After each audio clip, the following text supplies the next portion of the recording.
আজ আমরা শুনব দয়ার নবী, ভালোবাসার নবী হযরত মুহাম্মদ সাল্লাল্লাহু আলাইহি ওয়াসাল্লামের শৈশবের সেই হৃদয় ছুঁয়ে যাওয়া সত্য গল্প। আল্লাহর পেয়ারে রসুল হজরত মোহাম্মদ সাল্লাল্লাহু আলাইহি ওয়াসাল্লাম যখন মা আমিনার গর্ভে ছিলেন, তখন একটি গায়েবী আওয়াজ তাকে বলতো, আপনি আল্লাহর পেয়ারে হাবিবকে গর্ভে ধারণ করে আছেন। তার জন্মের পর আপনি বলবেন, সকল হিংসুকদের বদনজর থেকে আমি তাকে এক আল্লাহর জিম্মায় সঁপে দিচ্ছি। তার নাম রাখবেন মুহাম্মদ সাল্লাল্লাহু আলাইহি ওয়াসাল্লাম। যখন মা আমিনা তাকে গর্ভে ধারণ করেছিলেন, তখন তার শরীর থেকে একটি নূর বা আলো বের হতো। সেই আলোতে তিনি সুদূর সিরিয়ার প্রাসাদগুলো দেখতে পেতেন। যে রাতে রাসূল করিম সাল্লাল্লাহু আলাইহি ওয়াসাল্লাম জন্মগ্রহণ করেন, তার দাদা সেই রাতে বাড়িতে ছিলেন না। নবীর দাদা দেখলেন, রাতের শেষ প্রহরে তিনি একটি বিকট আওয়াজ শুনতে পেলেন এবং বাইরে এসে আকাশের দিকে তাকিয়ে দেখলেন ফেরেশতারা আল্লাহর তাসবিহ পাঠ করছেন, আর এখানে সেখানে যেসব দেবমূর্তি ছিল সেগুলো সব মাটিতে পড়ে যাচ্ছিল। তখনই তিনি আবার একটি আওয়াজ শুনতে পেলেন, যেন কেউ বলছে, হে দুনিয়াবাসী, এই মাত্র শেষ নবী পৃথিবীতে আগমন করেছেন। আমরা আল্লাহ পাকের রহমতের পানি নিয়ে এসেছি, এই পানি দিয়ে তাকে গোসল করিয়ে দাও। এই সময় নবীর দাদা দেখলেন যে কাবা ঘর কাঁপছে।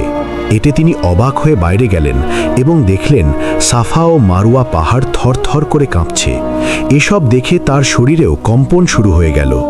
তিনি একটি অদৃশ্য আওয়াজ শুনলেন, হে কুরাইশ সর্দার, ভয় পেও না, ভয় পাওয়ার কোনো কারণ নেই। তিনি বললেন, তখন আমার মনে প্রবল ইচ্ছা হলো যে পুত্রবধূ আমিনার ঘরে গিয়ে দেখি সেখানে কি ঘটেছে। কিন্তু তার অবস্থা তখন এমন হয়েছিল যে আমিনার ঘরের কাছে যাওয়া তার জন্য অসম্ভব মনে হচ্ছিল। তবুও অনেক কষ্টে তিনি মা আমিনার ঘরের কাছে পৌঁছালেন। সেখানে পৌঁছে তিনি দেখলেন তার ঘরের ওপরে এবং চারপাশে কিছু সুন্দর পাখি উঠছে। তিনি ধীরে ধীরে সেই ঘরের দরজায় পৌঁছালেন এবং উঁকি দিয়ে দেখলেন যে চন্দন ও কস্তুরী মিশ্রিত পানি প্রবাহিত হচ্ছে এবং চারদিকে সুগন্ধ ছড়িয়ে পড়েছে। তিনি ঘরের দরজা সামান্য খুলে ভেতরে বিবি আমিনার দিকে তাকালেন, কিন্তু দেখলেন যে বিবি আমিনার কপালে সেই আগের উজ্জ্বল নূর আর দেখা যাচ্ছে না। এতে নবীর দাদা ক্লান্ত ও চিন্তিত হয়ে বিবি আমিনাকে ডেকে জিজ্ঞেস করলেন, কি হয়েছে আমিনা? তুমি কি জেগে আছো না ঘুমিয়ে আছো? মা আমিনা বললেন, আমি জেগে আছি। তখন তিনি তাকে জিজ্ঞেস করলেন, তোমার চেহারায় এতদিন যে নূর চমকাচ্ছিল তা এখন কোথায় গেল? তোমার কপালে তো তা আর দেখা যাচ্ছে না, ব্যাপার কি? আমিনা বললেন, আব্বা, ওই নূর তো আমার ছিল না, ওটা যার ছিল সে তো এইমাত্র আমার গর্ভ থেকে ভূমিষ্ঠ হয়েছে। নবীর দাদা বললেন, তাহলে সেই মনোহর পরশমণি কে? আমাকে দাও, আমি দেখে চোখ জুড়াই। জবাবে আমিনা বললেন, আব্বা, একটু ধৈর্য ধরুন, আপনি তো শিশুটির দাদা, সব সময়ই দেখবেন। এখন একটু অসুবিধে আছে, তাই শিশুটিকে আপনার কোলে দিতে পারছি না। আমিনার কথা শুনে তিনি নিজেকে অপমানিত বোধ করলেন এবং রাগে অধৈর্য হয়ে ঘরে প্রবেশ করতে চাইলেন। কিন্তু হঠাৎ ভয়ানক চেহারার এক ব্যক্তি নবীর দাদাকে থামিয়ে দিলেন এবং বললেন, তুমি এখন ঘরের ভেতরে প্রবেশ করতে পারবে না, কারণ এখন ঘরের ভেতরে ফেরেশতারা শিশুটির সেবায় নিয়োজিত আছেন। যে ব্যক্তি তাকে থামিয়েছিলেন তার মতো ভয়ানক চেহারার মানুষ তিনি আগে কখনো দেখেননি। তাই ভয় পেয়ে তিনি চেষ্টা বাদ দিলেন এবং সেই ঘটনা কুরাইশদের বলার ইচ্ছা করলেন, কিন্তু সেটাও সম্ভব হলো না। হযরত মুহাম্মদ সাল্লাল্লাহু আলাইহি ওয়াসাল্লামের জন্মের রাতে দুনিয়ায় যেখানে যত দেবমূর্তি ছিল সব উপুর হয়ে মাটিতে পড়ে আল্লাহর জন্য সিজদা করছিল। আল্লাহ পাকের প্রেরিত পুরুষের দাদা আব্দুল মুত্তালিব সেই যুগের একজন অত্যন্ত শক্তিশালী, প্রভাবশালী, জ্ঞানী ও তুলনীয় ব্যক্তি ছিলেন। এর কিছুক্ষণ পর নবীর দাদা ঘরে যাওয়ার অনুমতি পেলেন। তিনি অবিলম্বে তার পুত্রবধূর ঘরে এলেন এবং নবজাতক শিশুকে দুই হাতে তুলে পবিত্র কাবায় প্রবেশ করলেন এবং শিশুটির নাম রাখলেন মুহাম্মদ। পুরো আরবে আর কারো এমন নাম ছিল না, যার অর্থ সর্বোচ্চ প্রশংসিত। তিনি পবিত্র কাবা ঘর থেকে বের হলেন। বিবি আমিনাকে বললেন যে বনু সাদ গোত্র থেকে ধাত্রীমাতারা মক্কায় না আসা পর্যন্ত অপেক্ষা করতে, কারণ সেই সময়ের প্রথা অনুযায়ী সম্ভ্রান্ত বংশের শিশুরা ছোটবেলায় ধাত্রীমাতার কাছে লালিত পালিত হতো। হজরত মুহাম্মদ সাল্লাল্লাহু আলাইহি ওয়াসাল্লামের জন্মের 7 দিন পর আব্দুল মুত্তালিব একটি দাওয়াতের আয়োজন করলেন। এই দাওয়াতে মক্কার বিশিষ্ট ব্যক্তিদের আমন্ত্রণ জানানো হলো। সেই সময় আরবের মানুষের নাম সাধারণত বিভিন্ন দেব মূর্তির নামে রাখা হতো। মক্কার বিশিষ্ট ব্যক্তিরা সেই দাওয়াতে প্রথাগত নাম না রাখায় মন্তব্য করলেন। উত্তরে আব্দুল মুত্তালিব বললেন, আমার বিশ্বাস ভবিষ্যতে এই বালক স্বর্গের প্রভু এবং সৃষ্টির দ্বারা প্রশংসিত হবে। অবশেষে বিভিন্ন চড়াই উতরাই পেরিয়ে এই নামের মহিমা পুরো বিশ্ব এবং সৃষ্টি জগৎকে মহান করে তুলল। বিবি আমিনা সাদ গোত্রের ধাত্রীর জন্য অপেক্ষা করতে লাগলেন। এই সময় আবুল আহাবের দাসী সুয়াইবার কাছে শিশুটি লালিত হচ্ছিলেন। আবুল আহাব ছিলেন নবীর চাচা। এই দাসী মহাবীর হামজাকেও দুধ পান করিয়েছিলেন। ধাত্রী কেবল কিছুদিনই হজরত মুহাম্মদকে দুধ পান করিয়েছিলেন। তবুও তার প্রতি হজরত মুহাম্মদের অটুট প্রেম ও শ্রদ্ধা ছিল। একবার মা হালিমা বলেন, সে বছর ছিল ভয়াবহ দুর্ভিক্ষের বছর। স্বামী হারিস বিন আব্দুল উজ্জা এবং আমি দুজনেই চরম সংকটে ছিলাম। আমরা দুজনেই মক্কায় যাওয়ার মনস্থির করলাম। হারিস আমাকে বললেন, মক্কায় গিয়ে কোনো ধনী ব্যক্তির নবজাতক শিশুর লালন পালনের ভার নেব এবং শিশুটির পিতামাতার কৃপায় আমাদের দুঃখ দুর্দশা দূর হবে। আমরা দুজনেই একটি ধাত্রী দলে যোগ দিলাম। আমরা সহযাত্রীদের থেকে অনেক পেছনে পড়ে গেলাম। মক্কায় আমরা পৌঁছালাম কিন্তু সবার শেষে। ততক্ষণে অন্যান্য ধাত্রীরা বিভিন্ন নবজাতক শিশুর দায়িত্ব নিয়ে নিয়েছিল। কেবল একটি শিশুর দায়িত্ব কেউ নেয়নি। এই শিশুটি ছিলেন দুই জাহানের বাদশাহ, মানব মুক্তির দিশারি হজরত মুহাম্মদ সাল্লাল্লাহু আলাইহি ওয়াসাল্লাম। হজরত হালিমা বলেন, যারা শিশু পেয়ে গেছেন তারা আমাকে নিয়ে মজা করবেন। এটা আমার জন্য দুঃখের কারণ হবে। তাছাড়া নবজাতক শিশুটিকে দেখে করুণায় আমার হৃদয় ভরে উঠল। স্নেহে অন্তর যেন কানায় কানায় পূর্ণ হয়ে গেল। স্তনেও যেন অদ্ভুতভাবে দুধ উথলে উঠতে লাগলো। তাই আমি আমার স্বামী হারিসকে বললাম, আল্লাহর কসম খেয়ে বলছি, শিশুটিকে নেওয়ার জন্য আমার হৃদয় অস্থির হয়ে উঠেছে। যদিও শিশুটিকে লালন পালন করার কোনো পারিশ্রমিক পাওয়া যাবে না, তবুও আমার হৃদয় শিশুটির জন্য ব্যাকুল হয়ে উঠেছে। স্বামী উত্তর দিলেন, হালিমা, আমার মনে হয় তুমি ভুল করছো না। এই শিশুটির সাথেই হয়তো মহান প্রভুর রহমত ও বরকত আমাদের তাঁবুতে বর্ষিত হবে। এই সময় হজরত হালিমা আর কোনোভাবেই ধৈর্য ধরতে পারছিলেন না। স্বামীর কথা শোনারও তার সময় ছিল না। তিনি সেই পোশাকেই শিশুটির কাছে ছুটে গেলেন। তখন শিশুটি গভীর ঘুমে আচ্ছন্ন ছিলেন। তার কোমল বক্ষে স্তন রাখতেই তার মুখে মধুর হাসি ফুটে উঠল।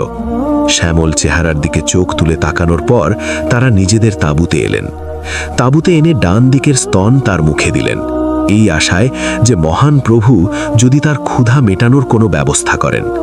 তৃপ্তির সাথে দুধ পান করে হজরত হালিমা তার সন্তানের ক্ষুধা মেটাতে পারলেন। তার ইচ্ছাকে মহান প্রভু আল্লাহ তাআলা পূরণ করলেন। তিনি ডান স্তনের দুধ দিয়েই ক্ষুধা মেটালেন। দুই ভাই ওই স্তনের দুধ পান করবেন, হয়তো এটা ভেবে তিনি কখনো বাম স্তনের দুধ পান করেননি।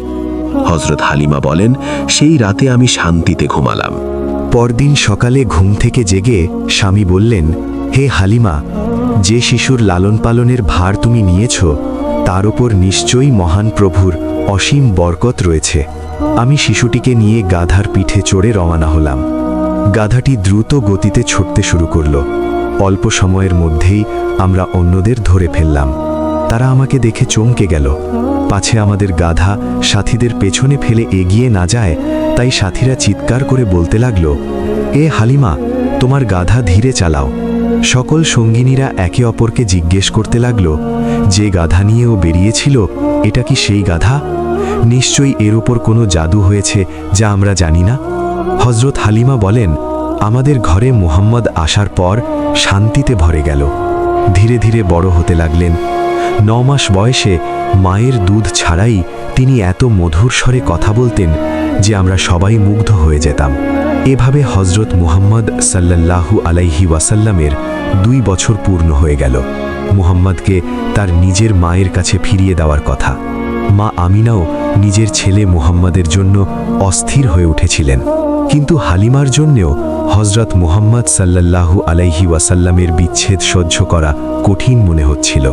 মক্কায় এসে হজরত হালিমা বিবি আমিনার পায়ে লুটিয়ে পড়লেন এবং হৃদয় বিদারক কান্নায় ভেঙে পড়ে বললেন, দেখুন বিবি আমিনা, আপনার সন্তানকে মরুভূমির আবহাওয়া কতটা সুস্থ রেখেছে। ও এখন হাঁটছে। যদি বর্তমানে আরবের এই গরম আবহাওয়ায় তাকে রাখা হয় তবে সে মারা যেতে পারে। হালিমার এমন আকুতি এবং ছেলের স্বাস্থ্যের কথা ভেবে বিবি আমিনা আবেগপ্রবণ হয়ে উঠলেন এবং মাতৃস্নেহ দমন করে মুহাম্মদকে আবার হালিমার হাতে তুলে দিলেন। হালিমা প্রাণ ভরা উল্লাসে মুহাম্মদকে বুকে জড়িয়ে ধরলেন এবং তাঁবুতে ফিরে এলেন। মুহাম্মদ সাল্লাল্লাহু আলাইহি ওয়াসাল্লাম আবার বনু সাদের সেই গ্রামে ফিরে এলেন। দেখতে দেখতে 5 বছর কেটে গেল। দুধ ভাই বোনদের সাথে তিনি মা হালিমার ছাগল চড়াতেন। হযরত মুহাম্মদ সাল্লাল্লাহু আলাইহি ওয়াসাল্লাম সম্পর্কে মা হালিমা আরও বলেন, যখন থেকে মুহাম্মদ আমাদের জীবনে এসেছিলেন তখন থেকে তার বরকতে আমার জীবন পুরোপুরি বদলে গিয়েছিল। তার এত বরকত ছিল যে আমরা মুহাম্মদের নাম বদলে বরকতওয়ালা রেখেছিলাম। হযরত হালিমা বলেন, একবার আমাদের এলাকায় খরা দেখা দিল। চারদিকে অনাবৃষ্টি, জীবজন্তু সব ক্ষুধায় মারা যাচ্ছিল। কিন্তু আমার বাছারা যেদিকে ছাগল নিয়ে যেত সেখান থেকে আমাদের ছাগলগুলো খুব ভালো মতো খেয়ে দিয়ে ফিরে আসত, অর্থাৎ পেট ভরে তারা ঘরে ফিরত। এই অবস্থা দেখে গ্রামের সবাই অবাক হয়ে গেল এবং নিজেদের সন্তানদের বকাঝকা শুরু করল। তারা বলতে লাগলো, যেদিকে হালিমার ছাগলগুলো যায় সেদিকে তোমরা কেন যাও না? এরপর থেকে গ্রামের অন্য ছেলেমেয়েরা হালিমার বাচ্চাদের পিছু পিছু ছাগল নিয়ে যেতে লাগলো এবং তারা সবাই ওই ছাগলগুলো একসাথে চড়াতে লাগলো। কিন্তু গ্রামের লোকেরা এটা দেখে খুব অবাক হলো যে সব ছাগল একসাথে চড়ছে, অথচ যেখানে হালিমার ছাগল পেট ভরে খাচ্ছে সেখানে গ্রামের লোকেদের ছাগলের পেট কেন ভরছে না? এসব দেখে হযরত হালিমা বলতে লাগলেন, এসবই আমিনার দুলাল মুহাম্মাদের বরকত। শুধু তাই নয়, হালিমা বলেন, যখন গ্রামে কারো ছাগল অসুস্থ হয়ে পড়ত তখন গ্রামের লোকেরা সেই ছাগল নিয়ে আমার ঘরে চলে আসত। তখন মুহাম্মদ তার নরম হাত ছাগলটির গায়ে বুলিয়ে দিতেন, যার পর সেই ছাগলটি সাথে সাথে সুস্থ হয়ে যেত। শুধু তাই নয়, গ্রামে যদি কোনো শিশু অসুস্থ হয়ে পড়ত তখন সেই অসুস্থ শিশুর গায়েও মুহাম্মদ তার নরম হাত বুলিয়ে দিতেন এবং এরপর সে সম্পূর্ণ সুস্থ হয়ে যেত। এভাবেই শিশু নবী হালিমার ঘরে আদরে বড় হচ্ছিলেন। যখন মুহাম্মদ সাল্লাল্লাহু আলাইহি ওয়াসাল্লামের বয়স 3 বছর হল, তখন একদিন হালিমার মেয়ে তার মাকে বলতে লাগলো, মা, আমার ভাই মুহাম্মদকে ছাড়া আমাদের কোনো কিছুতে মন বসে না। মা, তুমি এক কাজ করো, যখন আমি ছাগল চড়াতে যাব তখন আমার ভাই মুহাম্মদকেও আমার সাথে পাঠিয়ে দিও। এই কথা শুনে হযরত হালিমা বলতে লাগলেন, ও এখন অনেক ছোট এবং খুব নাজুক, রোদে কষ্ট পাবে। দেখো কত সুন্দর তার মায়াবী চেহারা।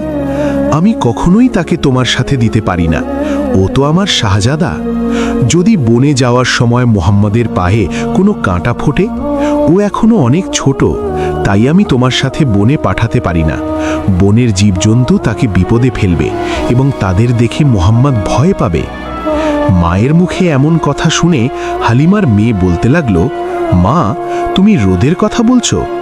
যখন আমি আমার ভাইয়ের সাথে বের হই তখন আকাশের এক টুকরো মেঘ আমাদের ছায়া দেয়, আর তুমি বনের জানোয়ারদের ভয় দেখাচ্ছ।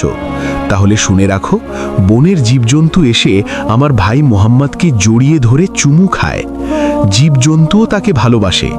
মা, শুধু তাই নয়, যখন আমি মুহাম্মদকে সাথে নিয়ে যাই তখন আমার কাজ অনেক সহজ হয়ে যায়, কারণ তখন আমার ছাগলগুলো আর অন্যদিকে দৌড়ায় না বা পালায় না। যখন হালিমার মেয়ে বারবার তার মাকে বলতে লাগলো, তখন অবশেষে হালিমা অনুমতি দিলেন এবং তার পরদিন থেকে হযরত মুহাম্মদ সাল্লাল্লাহু আলাইহি ওয়াসাল্লাম বোনের সাথে ছাগল চড়াতে যেতে লাগলেন। যখন রোদ তীব্র হতো তখন আকাশের এক টুকরো মেঘ এসে হযরত মুহাম্মদকে ছায়া দিতে লাগলো। এভাবেই কিছুদিন তিনি বোনের সাথে ছাগল চড়াতে যেতে থাকলেন। কিন্তু এরপর হযরত হালিমা নিজের ছেলে মুহাম্মদকে থামিয়ে দিলেন এবং বললেন, তুমি আজকের পর থেকে আর কখনোই ছাগল চড়াতে যাবে না। আমি তোমাকে আর কষ্ট দিতে পারি না। হে আমার প্রিয় বাছা, আমি তোমাকে অনেক ভালোবাসি, তাই তোমাকে এক মুহূর্তের জন্যেও নিজের থেকে দূরে রাখতে পারি না। তোমাকে দূরে রাখা আমার একদম ভালো লাগে না, আর সত্যি বলতে তুমি আমার কাছে এক বিশেষ দামি আমানত। আজকের পর থেকে তুমি আর কখনোই ছাগল চড়াতে যাবে না। এভাবেই হযরত হালিমা হযরত মুহাম্মদ সাল্লাল্লাহু আলাইহি ওয়াসাল্লামকে ছাগল চড়াতে নিষেধ করে দিলেন। পরদিন মুহাম্মদ সাল্লাল্লাহু আলাইহি ওয়াসাল্লাম বোনের সাথে ছাগল চড়াতে গেলেন না।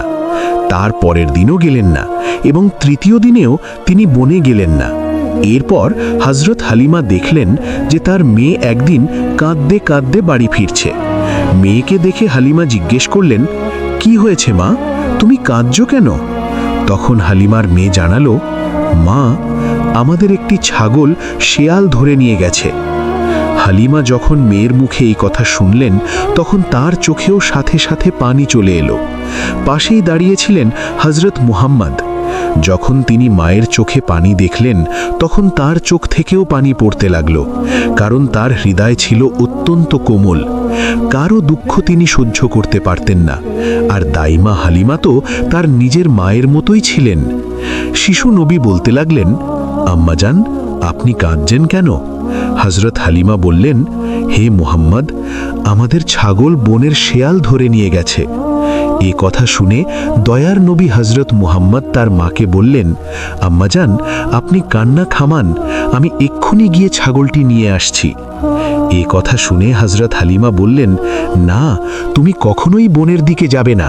সেখানকার জীবজন্তু আর শেয়াল খুব ভয়ানক হয়, তারা তোমার উপর হামলা করতে পারে। এভাবেই হযরত হালিমা হযরত মুহাম্মদকে বারণ করতে লাগলেন, কিন্তু শিশু মুহাম্মদ মায়ের কথা একটু উপেক্ষা করেই বললেন, না মা, আমি আমার ছাগল এক্ষুনি গিয়ে নিয়ে আসছি। এরপর তিনি বনের দিকে ছাগলটি খুঁজতে চলে গেলেন। বনে পৌঁছে তিনি বললেন, হে বনের সকল জীবজন্তু, পশু পাখি, তোমরা সব আমার কাছে এসো এবং বলো আমার মায়ের ছাগল কে ধরে নিয়ে গেছে। শিশু হযরত মুহাম্মদ সাল্লাল্লাহু আলাইহি ওয়াসাল্লামের গলার আওয়াজ শুনেই সব জীবজন্তু তার কাছে চলে এলো এবং তাকে দেখে সালাম করতে লাগলো। তারপর শিশু নবী বললেন, বনের পশুরা, এখনই আমার মায়ের ছাগল আমার কাছে ফিরিয়ে দাও। তিনি শুধু এটুকুই বললেন।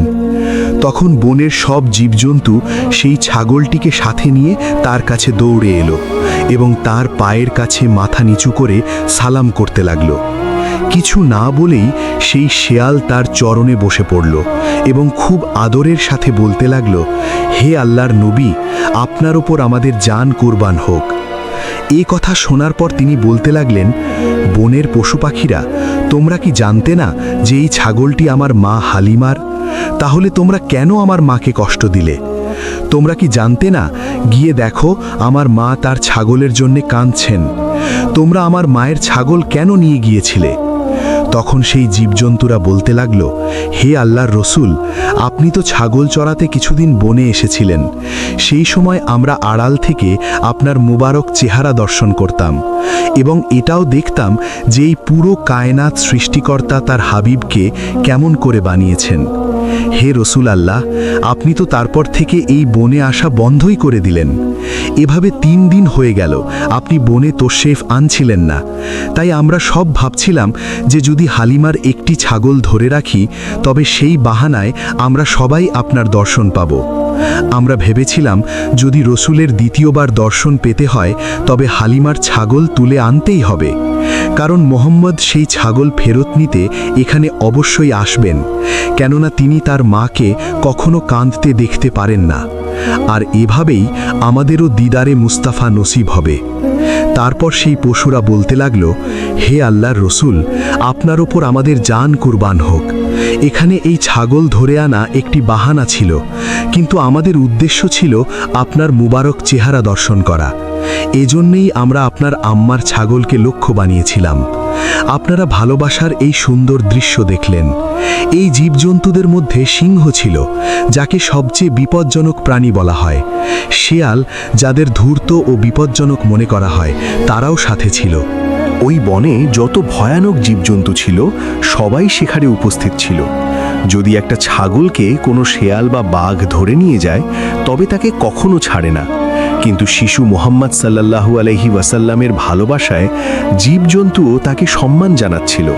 এভাবেই আরেকদিন যখন হযরত মুহাম্মদ সাল্লাল্লাহু আলাইহি ওয়াসাল্লাম তার দুধ ভাই বোনকে নিয়ে গরিব হালিমার ভেড়া চড়াচ্ছিলেন খোলা ময়দানের বিশুদ্ধ বাতাসে, তখন একদিন দুজন সাদা পোশাক পরা ফেরেশতা মানুষের রূপ ধরে এসে হযরত মুহাম্মদ সাল্লাল্লাহু আলাইহি ওয়াসাল্লামের বুক মুবারক বিদীর্ণ করলেন। বক্ষ বিদীর্ণ বা শাক উচ্চাপের ঘটনা। এর মূল উদ্দেশ্য ছিল মানব হৃদয়ের সকল মলিনতা পুরোপুরি দূর করা। বক্ষ বিদীর্ণ করার প্রধান লক্ষ্য ছিল তার হৃদয়কে পবিত্র করা। তাই মহানবীর অন্তর থেকে অপবিত্র বস্তু বের করে ফেলে দেওয়া হলো। এই কাজ হযরত জিব্রাইল এবং তার সঙ্গীরা করলেন। ধোয়ার সময় জান্নাতের সোনার তুষ্টি ব্যবহার করা হলো। পানি ছিল জামজামের, যা দিয়ে হৃদয়ে ধুয়ে সাফ করা হলো। পরে তা যথাস্থানে জোড়া লাগিয়ে দেওয়া হলো। ফেরেশতাদের এই ঘটনার খবর শিশুদের কাছ থেকে শুনে মা হালিমা স্বামী সহ দৌড়ে এলেন, তাকে ঘরে নিয়ে এলেন এবং তার সেবা শুশ্রূষা শুরু করলেন। এই বক্ষ বিদীর্ণ করার ঘটনা দেখে মা হালিমা স্বামীকে বললেন, আমার ভয় লাগছে, কিছু হওয়ার আগেই তাকে তার মায়ের কাছে নিয়ে যাওয়া ভালো। হযরত মুহাম্মদ সাল্লাল্লাহু আলাইহি ওয়াসাল্লামকে নিয়ে মা হালিমা এবং তার স্বামী মা আমিনার কাছে এলেন। বিবি আমিনা জিজ্ঞেস করলেন, তাকে রাখার তো আপনাদের এত শখ ছিল, তার ভালো মন্দের জন্য এত চিন্তিত ছিলেন, আজ তাকে কেন নিয়ে এলেন? তারা উত্তর দিলেন, আল্লাহ তাকে বাঁচিয়ে রেখেছেন, পাছে তার কোনো অসুখ না হয়, তাই নিয়ে এলাম। এখন আপনার ইচ্ছে অনুযায়ী তাকে দেখে রাখুন।